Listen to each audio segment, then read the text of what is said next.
बिस्मिल्लाहिर्रहमानिर्रहीम। मेरे पाकिस्तानियों, कल 11 बजे मैं लिबर्टी चौक से अपनी हकीकी आज़ादी की तहरीक का आगाज़ कर रहा हूँ। मैं चाहता हूँ आप सब इसमें शामिल हों। ये कोई सियासत के लिए कोई तहरीक नहीं है, ये कोई ज़ाती मफादात के लिए नहीं है, कोई गवर्नमेंट गिराने या लाने के लिए नहीं है। ये मुल्क को हकीकी तौर पे आज़ाद करने के लिए। ये जब से पाकिस्तान बना है, जो तहरीक पाकिस्तान थी जिसमें हमने अंग्रेज़ों से आज़ादी ली थी, ये अब उसके बाद हकीकी आज़ादी की तहरीक, उतनी बड़ी तहरीक अब शुरू है। इसका मकसद क्या है?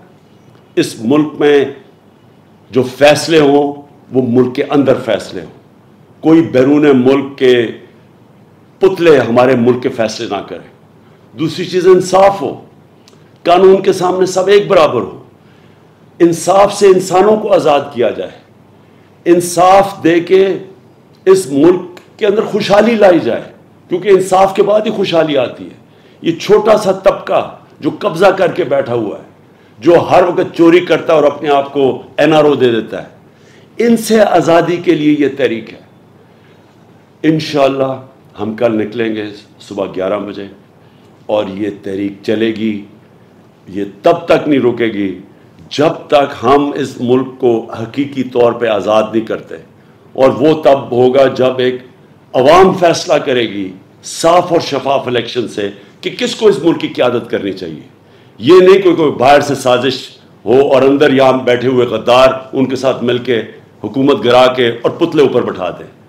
हम वो मुल्क चाहते हैं जो कायदे आज़म ने जिसकी जदोजहद की। हम वो मुल्क चाहते हैं जो इलामा इकबाल की ख्वाब थी। पाकिस्तान जिंदाबाद। मैं आज आपके सामने लॉन्ग मार्च का ऐलान कर रहा हूं। जुमे को मैं लीड करूंगा उसको।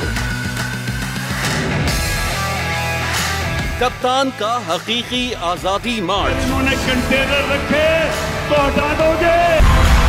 दिन हो या रात, वो न्यूज 24 घंटे रहेगा साथ।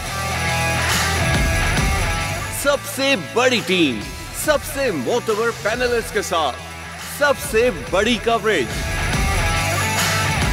देखिए पाकिस्तान की सबसे बड़ी नशरियात सिर्फ बोल न्यूज पर। सबसे ज्यादा व्यूज, सबसे ज्यादा रील्स और सबसे ज्यादा रेटिंग के साथ बोल अब भी नंबर 1 पोजीशन पर बरकरार।